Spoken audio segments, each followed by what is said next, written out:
Hello दोस्तों, मैं हूं प्रांजल। सभी का स्वागत करता हूं क्रिप्टो वेल की बिल्कुल फ्रेश वीडियो के अंदर।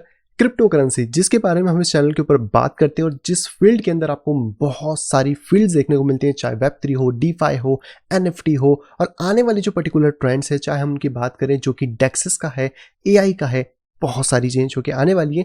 लेकिन इसी पूरे फील्ड के अंदर से अगर बात कर जाए तो एक बहुत ज़्यादा इंपॉर्टेंट फील्ड निकल के आती है, और वो आती है डिसेंट्रलाइज स्टोरेज डेटा के बारे में। क्योंकि अगर हम लोग क्रिप्टो करेंसी की जो बैकएंड की टेक्नोलॉजी है, यानी कि ब्लॉकचेन, उसके बारे में बात करें तो वहाँ पे भी हम डिसेंट्रलाइज वे के अंदर स्टोर करते हैं ढेर सारे डेटा को। और आज की इस वीडियो में हम लोग यहाँ पे बात करने वाले हैं 3 ऐसे प्रोजेक्ट्स के बारे में जो कि इस चीज़ को अवेलेबल कराते हैं, और आने वाले बुल रन में मैं एक्सपेक्ट कर रहा हूँ कि ये हम लोगों के अच्छा खासा पोटेंशियल रखते हैं इस मार्केट के अंदर फ्लरिश करने का, एक अच्छे खासे गेंस को देने का। तो वीडियो को शुरू से पूरा जरूर देखिएगा, आपको सारी डिटेल में चीज़ें बताऊंगा, फंडामेंटल टेक्निकल सारी चीज़ों को हम लोग डिस्कस करने वाले हैं, और फिर आप अपनी स्टडी करके डिसाइड कर सकते हो कि कौन सा प्रोजेक्ट आपके लिए बेस्ट हो सकता है। तो चलिए फटाफट से वीडियो को लाइक कर दीजिए, चैनल को सब्सक्राइब कर लीजिए, वीडियो को शेयर करना बिल्कुल भी ना भूलें। क्या आप एडवांस लेवल ऑफ ट्रेडिंग को आप सीखना चाहते हैं, इन डेप्थ डिटेल में सीखना चाहते हैं कि टेक्निकल एनालिसिस वर्क कैसे करता है, कैसे आप सभी फाइनेंशियल मार्केट, चाहे वो क्रिप्टो हो, कमोडिटी हो, स्टॉक हो, इसके अंदर ट्रेडिंग को यहाँ पे कर सकते हैं। किस तरीके से इंस्टीट्यूशन है वो अपने डिमांड और सप्लाई जोन, यानी कि बाय और सेल जोन्स को फाइंड करते हैं, और इन्हीं जोन्स को फाइंड करके कैसे आप अपने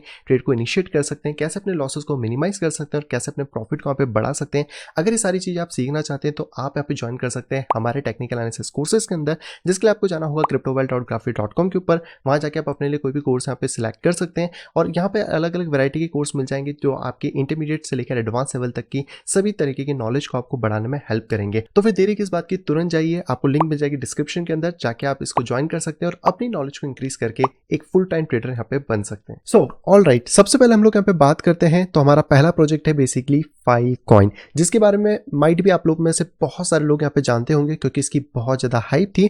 अगर हम लोग इस प्रोजेक्ट के बारे में बात करें तो इस प्रोजेक्ट ने 205 मिलियन का लगभग जो इनिशियल कॉइन ऑफरिंग, यानी कि जो आईसीओ होते हैं, उसके अंदर फंड रेज किया था, जो कि लगभग 2017 के अंदर था। एंड यस, ये तीनों की तीनों प्रोजेक्ट पुराने हैं, यानी 2017 के आसपास के या उससे पुराने, तो आपको अच्छा खासा इनका बैक देखने को मिल जाता है। तो बहुत लंबे समय से इन पे डेवलपमेंट ऑलरेडी यहाँ पे चल रहा है। 2019 में इसको बेसिकली मिड में यहाँ पे लॉन्च किया गया था, और अगर लॉन्चिंग डेट की बात करते हैं इसके मेन नेट की, तो वो हमें देखने को मिली थी अक्टूबर 2020 के अंदर। अब फाइलकॉइन में बेसिकली ऐसा क्या है जो बहुत से लोग इस टाइम पे मिस आउट कर रहे होंगे, लेकिन टेक्निकल वाइज अगर बात करें तो सारे प्रोजेक्ट अभी बहुत चीप रेट के ऊपर अवेलेबल है, जहाँ से हमारा रिस्क रिवॉर्ड बहुत अच्छा है, लॉस के चांसेस मिनिमाइज है, रिवॉर्ड हमें यहाँ पे एक्सेस के अंदर देखने को मिल सकता है, जो हम टेक्निकल में बात यहाँ पे करने वाले हैं। तो सबसे पहले बात करते हैं फाइलकॉइन के बारे में। तो फाइलकॉइन बेसिकली आपको स्टोरेज यहाँ पे प्रोवाइड कराता है। तो जितना भी ह्यूमैनिटी का डेटा है उसको अगर आप स्टोर करना चाहते हो तो फाइलकॉइन आपको ये सर्विस अवेलेबल करता है, जहाँ पे कि आप मोस्ट इंपॉर्टेंट डेटास को यहाँ पे स्टोर भी कर सकते हैं। इवन दैट इतना ही नहीं, आप इसके ऊपर अपने बहुत सारे प्रोजेक्ट्स को भी बिल्ड कर सकते हो, जैसे कि वेब3 के एप्स, डैप्स एंड बहुत सारी चीज़ें जो कि आप इसके सर्वर के ऊपर बना पाओगे। हम इसको सर्वर ही बोल सकते हैं, स्टोरेज सर्वर कह सकते हो एक तरीके से, जो कि यहाँ पे काम भी करने वाला है। तो ये बेसिकली जो फाइलकॉइन है ये बहुत ज़्यादा कॉस्ट इफेक्टिव है, और आपको क्लाउड स्टोरेज प्रोवाइड कराता है। तो आप अपने घर से बैठे बैठे अपने सिस्टम के थ्रू इसका एक्सेस यहाँ पे ले सकते हो। ये बहुत ज़्यादा रिलायबल और आपको सिक्योर देखने को मिलता है, क्योंकि अगर हम लोग बात करें तो ये यहाँ पे यूज़ करता है आईपीएफएस। आईपीएफएस का मतलब होता है इंटरप्लैनेटरी फाइल सिस्टम। ये एक ऐसा सिस्टम है जो कि बहुत ज़्यादा लंबे टाइम से प्रूवन करते आया है। जैसे अगर हम ओपन सी की बात करें, वो भी आईपीएफएस को यूज़ करता है अपनी एनएफटी को स्टोर करने के लिए। बहुत सारे प्रोजेक्ट है जो आईपीएफएस को यूज़ करते हैं ताकि वो पीयर टू पीयर स्टोरेज को यहाँ पे यूज़ भी कर पाए। बाकी अगर आप इसको और डिटेल में समझना चाहो तो ये एक अलग टॉपिक हो सकता है, लेकिन अगर हम ओवरव्यू देखें तो आईपीएफएस बेसिकली आपको प्रोवाइड कराता है जहाँ पे कि आप ओपन नेटवर्क एक्सेस कर पाते हो, जो डिस्ट्रीब्यूटेड है, आपको उसके अंदर पार्टिसिपेट करने का मौका मिलता है। एंड जो पुराने सेंट्रलाइज सिस्टम्स थे उनसे बहुत ज़्यादा सस्ता, बहुत ज़्यादा इफेक्टिव आपको देखने को मिलता है। वेरीफाइड होता है, जहाँ पे कि आपकी सारी चीज़ें हैश के थ्रू, फंक्शन के थ्रू, यानी क्रिप्टोग्राफी के थ्रू वेरीफाइड होती हैं, तो वहाँ पे आपको मिलता है। रेसिलेंट होता है, यानी कि आपका जो भी डेटा है वो मल्टीपल ब्लॉक्स के अंदर यहाँ पे स्टोर होगा, मल्टीपल नोड्स में यहाँ पे स्टोर होगा, जहाँ से की वजह से आपको क्रिटिकल आउटेज फेस नहीं करना पड़ता। तो अगर नेटवर्क पे बहुत ज़्यादा ट्रैफिक आ जाता है तो भी आपका नेटवर्क एक सस्टेन और अच्छे तरीके से यहाँ पे रन कर सकता है। तो यहीं पे अगर हम लोग फाइलकॉइन की बात करें तो ये इसका अगर मेन मोटिव की बात कर जाए तो वो है बेसिकली आपको ड्रॉपबॉक्स या फिर iCloud जैसी सर्विसेज प्रोवाइड कराना, जहाँ पे आप अपने डेटा को स्टोर कर सकते हो, अपने डैप्स को क्रिएट कर सकते हो, एंड एक ऐसा स्टोरेज प्रोवाइड कराना जहाँ पे आप बहुत सारे फंक्शन ऑपरेट यहाँ पे कर पाओ, वो भी एक बहुत ज़्यादा चीपेस्ट कॉस्ट के अंदर।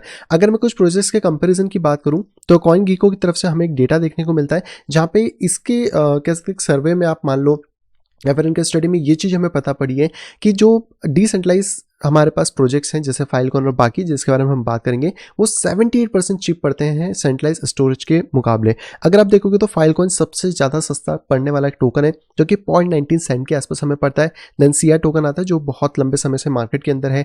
एरीवियर आता है जिसके बारे में हम बात करेंगे, हमारा सेकेंड प्रोजेक्ट है। फिर इसके बाद आपको टोरेंट का मिल जाता है, यानी बिट टोकन देखने को मिलता है, स्टोरेज मिलता है, और उसके बाद फिर हमें सेंट्रलाइज सर्वर्स मिलते हैं जैसे कि Google Drive, iCloud, Microsoft Dropbox, Amazon photo, Google Cloud, Amazon S3। तो गूगल क्लाउड और आप अमेजॉन S3 की कॉस्ट देख सकते हो $20-23 तक यहाँ पे जा रही है। यानी कि अगर हम लोग बात करें इन ऐसे डिसेंट्रलाइज प्रोजेक्ट्स तो ये बहुत अच्छा खासा पे वर्क कर रहे हैं। एंड फाइलकॉन और बाकी सभी प्रोजेक्ट की अच्छी बात क्या है कि ये पेमेंट अपने ही टोकन में एक्सेप्ट करते हैं। तो क्लाइंट इनको पे तो फाइल ही टोकन में करेगा, और जो माइनर है वो भी यहाँ पे फाइल टोकन को ही कोलेटरल की तरह यहाँ पे रखेगा, जिसकी वजह से उसकी गारंटी सर्विस होती है और आपको डेटा के अंदर कोई भी झोल देखने को नहीं मिलता, ट्रांसपेरेंसी मिलती है जिससे कि सारा डेटा डिस्ट्रीब्यूटेड यहाँ पे हो पाए। इवन दैट जो इनएफिशिएंसी थी सेंट्रलाइज सिस्टम्स की उसको यहाँ पे रिट्राइव किया जाता है, फाइल्स स्टोरेज आपको प्रोवाइड की जाती है। एंड हम लोग बात करें तो बहुत सस्ता पड़ता है एज कम्पेयर टू अगर हम कोई भी सेंट्रलाइज सर्वर की बात करें, चाहे अमेजोन हो, गूगल हो, जो भी आपको सर्विसेज यहाँ पे प्रोवाइड कराते हैं। तो IPFS के अंदर आपको बेनिफिट ये ही नहीं, जिसके अलावा ये भी मिलते हैं कि यहाँ पर आपकी एक CID बनती है। CID का मतलब होता है परमानेंट हैश ID, जिसकी वजह से डेटा को फैच करना आसान हो जाता है। तो अगर आपने कोई डेटा स्टोर करा तो वो यहाँ पे पूरा की पूरा इस आईडी के थ्रू यहाँ पे आएगा। स्टोरेज और डिस्ट्रीब्यूशन भी यहाँ पे फ्रेंडली तरीके से होता है क्योंकि पीयर टू पीयर नेटवर्क है, यानी ब्लॉकचेन जैसा ओपन नेटवर्क आप कह लो, आपको डिस्ट्रीब्यूटेड मिलेगा। तो यहाँ पर आपका डेटा बहुत सारे सर्वर्स के ऊपर एक साथ होता है, यानी नोड्स कह सकते हैं। और IPFS बेसिकली कैचेज और स्टोरेज डेटा बना कर रखता है जिससे कि लोकल सर्वर में, ताकि आपकी बैंडविड्थ को भी यहाँ पे प्रॉपर्ली यूज़ कर सके और उसको यहाँ पर इफेक्टिव तरीके से यूज़ यहाँ पे किया जा सके। तो अगर आप इस प्रोजेक्ट पे जाते हो, अपने स्टोरेज लेना चाहते हो, तो ये वो भी ऑफर करते हैं। आप अपनी रिक्वायरमेंट इनको बता सकते हो, आपको कितना बैकअप चाहिए, क्या चीज़ें चाहिए। और अगर हम लोग यहाँ पे बात करें तो इनका स्टोरेज आई थिंक टेराबाइट्स के अंदर है, जो कि TIB के फॉर्म में मिल रहा है। तो आप 1 से लेकर 1000 टेराबाइट के ऊपर का भी स्टोरेज यहाँ पे अवेल कर सकते हो। तो जितना करोगे उसके हिसाब से आपका जो प्लान है वो बन जाएगा। आप किस तरीके का ले रहे हो, पब्लिक क्लाउड और प्रीमाइसेस, बहुत सारे अलग अलग केसेस हैं जो कि आप धीरे धीरे इसमें डालोगे तो आपको बता देगा कि आपकी जो स्टोरेज है उसकी कॉस्टिंग कितनी यहाँ पे होने वाली है। लेकिन अगर हम लोग सेंट्रलाइज वर्ल्ड से बात करें तो यस, ये बहुत ज़्यादा सस्ती है, जिसके ऊपर हम लोग ऑलरेडी बात यहाँ पे कर चुके हैं। तो ये था बेसिकली फाइलकॉइन का फंडामेंटल, जिसमें कि आप समझ चुके होंगे ये प्रोजेक्ट यहाँ पे कैसे वर्क करता है, क्या सारी चीज़ें करता है। और यूनिक सिस्टम में हम यही बात कर सकते हैं कि ये क्लाउड स्टोरेज कंपनी जैसे अमेजॉन वेब सर्विसेज या फिर क्लाउडफ्लेयर जो है उनकी तरह प्रॉब्लम क्रिएट नहीं करता। ये आपको बेसिकली एक डिसेंट्रलाइज मैनर में क्लाउड स्टोरेज प्रोवाइड कराता है, जहाँ पे कि आप अपने वर्क को एक अच्छी तरीके से कर सकते हो। यहाँ पे फाइलकॉइन लेवरेज करता है डिसेंट्रलाइज नेचर को, जिससे कि आप ये सारी की सारी चीज़ें कर सकते हो और आपको कोई भी सेंसरशिप देखने को नहीं मिलती है, जो कि हम कहीं ना कहीं सेंट्रलाइज वर्ल्ड के अंदर यहाँ पे देखते हैं। अब इसके बाद बात करें तो हमारा दूसरा प्रोजेक्ट है AR/VR। डेफिनेटली इनके टेक्निकल्स पे लास्ट में आएंगे, पहले हम फंडामेंटल को कवर कर लेते हैं। तो AR/VR, आप इसको AR/VR बोल लो या AR/VR बोल लो, थोड़ा अजीब सा है, तो हम इसको AR बोलते हैं। तो AR जो टोकन है ये भी बेसिकली आपको स्टोरेज ही प्रोवाइड कराता है, लेकिन इस वाले प्रोजेक्ट में थोड़ा सा अंतर है as compare to file token. यहाँ पर आपको थोड़े से चार्जेस ज़्यादा लगते हैं। अगर आप इस चार्ट में भी देखोगे तो AR/VR जो है वो $2 के आसपास चार्ज लेता है, वहीं पे फाइलकॉइन 0.19 के आसपास चार्ज लेता है। बट दोनों ही प्रोजेक्ट में एक बहुत बड़ा अंतर आता है और वो आता है डेटा को स्टोर करने की टेक्निक का, जहाँ पे कि हम लोगों ने बात करी थी कि जो फाइल कॉइन है वो बेसिकली यहाँ पे यूज़ करता है IPFS सिस्टम को। वहीं पे अगर हम लोग बात करते हैं AR/VR की, AR/VR ही बोलेंगे आई थिंक इसको, तो ये बेसिकली यहाँ पे यूज़ करता है प्रीमा वेब, यानी कि एक ऐसा आपको होस्टिंग मिलती है जहाँ पे कि आप परमानेंटली डेटा को स्टोर कर सकते हो। तो फाइल कॉइन कैसा है, जैसे गूगल क्लाउड आपने पे किया, आपको स्टोरेज मिली, अगर आपने वो पेमेंट हटा दी तो आपका वो स्टोरेज वहाँ से आउट हो जाएगा। लेकिन AR/VR क्या करता है कि आप वन टाइम फीस दो और उसके अंदर जितना इनफाइनाइट डेटा आप रखना चाहते हो वो बेसिकली यहाँ पे स्टोर करके रख सकते हो। तो परमानेंट डेटा होगा, डिसेंट्रलाइज होगा, कम्युनिटी ड्रिवन होने वाला है और वन टाइम फी के ऊपर होने वाला है, जो कि AR का सबसे अच्छी चीज़ है। और ये भी अपना खुद का नेटिव टोकन यूज़ करता है, जिससे कि माइनर्स को भी पे करता है। तो यस, आपको इनके नेटिव टोकन्स के अंदर बहुत ज़्यादा कह सकते हैं कि कम्युनिटी इंगेजमेंट देखने को मिलने वाला है।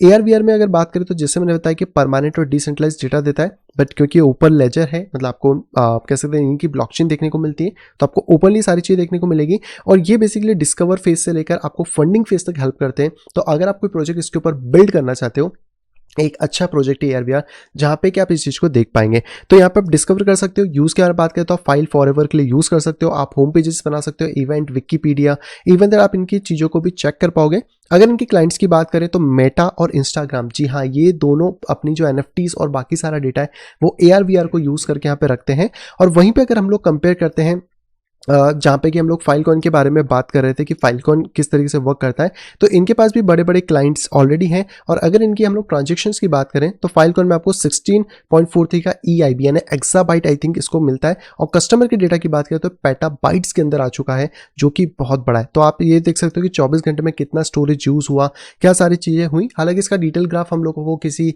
बोल सकते हैं कि ऐसी वेबसाइट पर मिल जाएगा जो सारा डेटा एनालिटिक्स का काम करती है, तो वहाँ पर आपको ज़्यादा अच्छा मिलेगा। ये इनका खुद की वेबसाइट के ऊपर है, जो थोड़ा ऊपर नीचे हो सकता है। बट AR/VR में ये वाली चीज़ें नहीं है।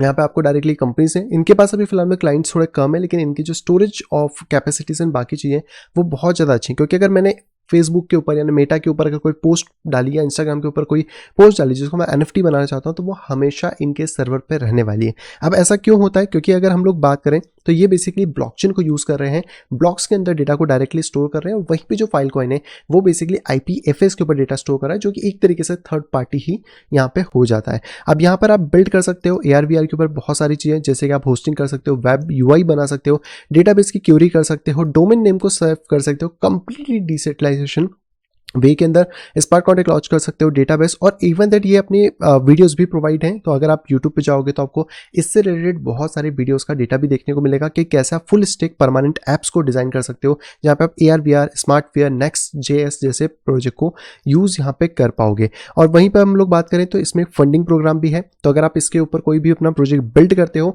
तो कहीं ना कहीं आपको फंडिंग मिल सकती है। और ये सारे प्रोजेक्ट जो हैं एंड इनके पास क्या वेंचर्स हैं अलग अलग, एक है नॉन प्रॉफिट है, डाओ है, वेंचर स्टूडियो है। तो ये सब आपको हेल्प करेंगे, जहाँ पे कि अगर आप कोई प्रोजेक्ट इस प्रोटोकॉल के ऊपर बनाते हो तो यहाँ पे आपको फंडिंग मिलने में भी इजी यहाँ पे हो जाएगा। और जैसे मैंने बताया कि ये एक परमानेंट स्टोरेज प्रोवाइड कराता है, तो ये इस तरीके से डिज़ाइन किया गया कि कोई भी पर्सन यहाँ पर अपनी स्टोरेज दे सकता है, वो भी just a one time fees के अंदर। और यहाँ पर अगर हम लोग बात करें तो AR टोकन में ही उसको रिवॉर्ड किया जाएगा, तो जो माइनर्स है उनको भी उसी में होगा और बाकी सारा इकोसिस्टम भी इसी के बेसिस पे यहाँ पे चलने वाला है। तो आप होस्टिंग कर सकते हो, एप्लीकेशंस बना सकते हो, सेंट्रल कंट्रोल बेसिकली यहाँ पे हट जाता है, तो आप क्रिएट कर सकते हो। और सबसे अच्छी बात क्या है कि आप अपनी हिस्ट्री को, कल्चर को, या फिर फ्रीडम ऑफ स्पीच जो कि Web 2 के अंदर आजकल दबा दी जाती है, उसको बहुत हद तक प्रिजर्व यहाँ पे कर सकते हो। तो कहीं ना कहीं AR हम लोगों को इस तरह की फैसिलिटी देता है। और यहाँ पर हमारा जो तीसरा टोकन है वो है बेसिकली स्ट्रॉच टोकन। ये एक बहुत पुराना टोकन है जो 2014 से यहाँ पे एग्जिस्ट करता है। तो अगर आप इस वाले टोकन को भी देखोगे तो इसको भी मैंने लिस्ट में लिया है, क्योंकि मुझे एक बहुत इंटरेस्टिंग आर्टिकल मिला था जिसमें फाइल कॉइन, AR कॉइन और यहाँ पे स्ट्रॉच को डिफ्रेंशिएट करके बताया कि तीनों कैसे वर्क करते हैं। हालांकि मैंने आपको 2 प्रोजेक्ट तो समझा दिए कि कैसे यहाँ पे वर्क कर रहे हैं। जैसे हम लोग फाइलकॉइन की बात करें तो ये आपको बेटर स्टोरेज सर्विस दे रहा है। ट्रेडिशनल बेसिस पे बात करें, एक्स्ट्रा स्टोरेज सर्विसेज आपको मिलती हैं। और जो माइनर्स के पास ही अपना एक्स्ट्रा डेटा होता है उसी को ये लोग अलग कर देते हैं, जहाँ से कि फाइलकॉइन में उसके डेटा को यूज़ किया जाता है। IPFS को ये लोग यूज़ करते हैं डेटा को स्टोर करने के लिए। फाइलकॉइन के अंदर आपको क्रिप्टोग्राफिकल प्रोटोकॉल देखने को मिल जाता है। इसके अंदर आपको प्रूफ ऑफ स्पेस टाइम और प्रूफ ऑफ रेप्लिकेशन कंसेंसस देखने को मिल जाता है, जैसे कि डेटा वहाँ पे है कि नहीं ये भी चेक हो जाए। AR की बात करें तो AR में आपको प्रेमाइसिस इम्यूटेबल इंटरनेट मिलता है, यानी कि परमानेंट स्टोर करने के लिए डेटा को, जहाँ पे कि आप डिसेंट्रलाइज मैनर में डेटा को स्टोर कर सकते हो। वहीं पे इसकी जो कॉस्ट है वो भी कम है, क्योंकि आप वन टाइम कॉस्ट पे कर रहे हो, तो आपको अनलिमिटेड डेटा स्टोरेज यहाँ पे मिल जाएगा। और इसकी बात करें तो आपकी वन टाइम फीस ऐसे होती है जैसे 1 सेंट आपकी लगेगी पर मेगाबाइट के बारे में। तो आप उसको डेटा को 200 साल तक कम से कम यहाँ पे रख पाओगे। हालांकि वो इनफाइनाइट ही हो जाता है टाइम, 200 साल तक क्या उससे ज़्यादा भी टाइम आप यहाँ पे रख सकते हो। और ये बेसिकली प्रूफ ऑफ वर्क और प्रूफ ऑफ स्पेस को यूज़ करता है, यहाँ पे कि प्रूफ ऑफ वर्क यानी कि जैसे बिटकॉइन है, तो AR को आप यहाँ पर डेटा स्टोरेज इंडस्ट्री का बिटकॉइन यहाँ पे समझ सकते हो, जहाँ पे कि माइनर जो है वो अपना डेटा इसके अंदर स्टोर करते हैं। और कहाँ पे करते हैं? माइनर्स ब्लॉक के अंदर करते हैं, जिससे कि आपको यहाँ पे ब्लॉक वियर यहाँ पे कहा जाता है। वहीं पे हम लोग स्टोरेज की बात कर रहे थे, स्टोरेज जो कि बहुत पुराना प्रोजेक्ट है। तो यहाँ पर अगर हम बात करें तो ये क्या करता है, जैसे आप और मैं जैसे नॉर्मल यूजर हैं, तो हमको यहाँ पे अलाउ करता है कि हमारे कंप्यूटर में अगर कोई स्पेस खाली पड़ी है तो हम उसको बेसिकली रेंट आउट कर सकते हैं और उसके बदले इनके टोकन ले सकते हैं। अब इन्होंने कहा तो है कि ये लोग सैटेलाइट से सारा कोऑर्डिनेट करते हैं ट्रैफिक, पता नहीं सैटेलाइट से कैसे कर रहे हैं, बट इनकी जो लिंक होती है और जो नोड्स होते हैं उसको ये लोग सैटेलाइट से चेक करते हैं और हर एक घंटे में ये अपने क्रिप्टोग्राफी के थ्रू अपने जो रिक्वेस्ट है उसको रैंडमली भेजते हैं और ये चेक करते हैं कि उनके पास वो डेटा या फिर वो कॉपी अवेलेबल है या नहीं है। तो ये 3 ऐसे बड़े प्रोजेक्ट्स हैं जो कि हमें डेटा की फील्ड में देखने को मिलते हैं, जहाँ पे कि आप कहीं ना कहीं ये चीज़ कह सकते हैं कि अगर डेटा स्टोरेज के बारे में बात आती है तो 3 प्रोजेक्ट आपके सामने सबसे पहले सबसे बेटर और सबसे सस्ती सर्विसेज को ऑफर करते हैं, जिसमें कि अगर हम कंपेयर भी करें तो आप देख सकते हैं कि इन तीनों में सबसे सस्ता में फाइलकॉन पड़ता है, देन ARVR पड़ता है, देन स्टोरेज पड़ता है, लेकिन तीनों के ही यूजेस डेटा को प्रोवाइड कराने के, स्टोरेज को प्रोवाइड कराने के थोड़े से डिफरेंट यहाँ पे हो जाते हैं। चलिए अब बात कर लेते हैं इनके टेक्निकल एक्सपेक्ट के बारे में। तो सबसे पहले फाइलकॉन के बारे में बात कर लेते हैं। लास्ट टाइम हम इसको मानेंगे $236, जिससे फाइलकॉन के बारे में बात करें तो लगभग 98% डाउन ये ऑलरेडी हो चुका है।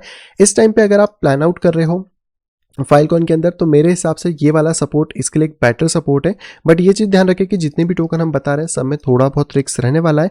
और अगर हम लोग रिस्क की बात करें तो अगर आप आज के करंट भाव से भी देखें तो लगभग इस टोकन में 30% का रिस्क मिनिमम यहाँ पे रहने वाला है। तो आपको यहाँ पे थोड़ा सा संभल के डेफिनेटली चलना चाहिए।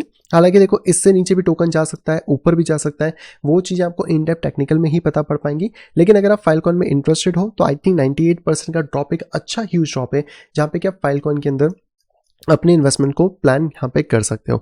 आने वाले टाइम में अगर बात करें तो क्योंकि डेटा का स्टोरेज और डिमांड हमेशा बढ़ना है, फ्यूचर के अंदर अगर हम बात करेंगे तो आने वाला जो बुल रन भी होगा उसके अंदर भी आपको बहुत सारी नई चीज़ें देखने को मिलेंगी जो कि डेटा के लिए यहाँ पे वर्क करेंगी। डेटा को स्टोर करना इंपॉर्टेंट होगा इन अ डिसेंट्रलाइज मैनर। तो मेरी एक्सपेक्टेशन यही रहेगी कि फाइलकॉन जो अपना लास्ट हाई था इसको वापस अचीव कर सकता है, जो कि आज की वैल्यू से अगर हम लोग बात करें तो लगभग 67x के आसपास हमें देखने को मिलता है। तो आपको यहाँ पे 30% का एक रिस्क है एंड 67x तक का रिवॉर्ड है, जिसमें आप थोड़े बहुत टारगेट बीच के रख सकते हो।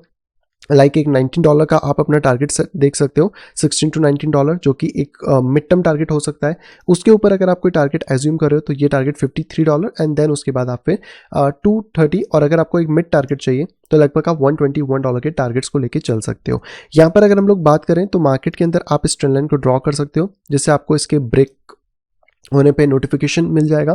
या फिर आप यहाँ पे भी देखोगे तो ये एक छोटा सा डिसेंडिंग ट्रायंगल मार्केट फॉर्म कर रहा है। तो मार्केट जब तक इस सपोर्ट के ऊपर है हमारे लिए एक बेटर डील है। इसको ब्रेक करके ऊपर आता है तो आपको एक कंफर्मेशन मिलेगा, तो इसलिए हम लोगों का स्टॉप लॉस होना बहुत ज़्यादा ज़रूरी है। तो आने वाले टाइम में अगर मार्केट यहाँ से एक अच्छा परफॉर्मेंस देता है तो हम लोग को ब्रेकआउट मिलेगा, कम से कम 16 to 19 का टारगेट हम पहले एक्सपेक्ट करके चल सकते हैं। तो ये हमारी कैटेगरी है जहाँ पे हम 60-70x का रिटर्न एक्सपेक्ट कर रहे हैं on a risk of 30 to 50% यहाँ पर। सेकंड कॉइन की बात करते हैं जो कि है AR। तो AR भी आपको बाइनेंस के ऊपर अवेलेबल मिल जाएगा। AR टोकन में भी अभी आप देखोगे तो कंटिन्यूस हमें ड्रॉप देखने को मिल रहा है। लास्ट हाई लगभग $91 के आसपास था, जो कि टच करना कोई बहुत बड़ी बात नहीं है ऐसे प्रोजेक्ट्स के लिए जिनके फंडामेंटल्स कोरली स्ट्रॉन्ग यहाँ पर रहते हैं। लास्ट अगर सपोर्ट की बात करें तो मार्केट इसको ऑलरेडी ब्रीच कर चुका है, तो ये हमारे लिए एक टारगेट की तरह यहाँ पे एक्ट करेगा। और अगर अभी हम लोग यहाँ पे बात करें तो इसके अंदर आपको एक फॉलिंग वेज जैसा पैटर्न देखने को मिल रहा है, जिसके ब्रेक थ्रू होने पर हम ट्रेड को एग्जीक्यूट कर सकते हैं। और अगर हम आज की डेट में भी अपने ट्रेड में जाते हैं तो हम डेली टाइम फ्रेम में आते हैं थोड़ा सा इसको चेक करने के लिए कि मार्केट यहाँ पे क्या कर रहा है।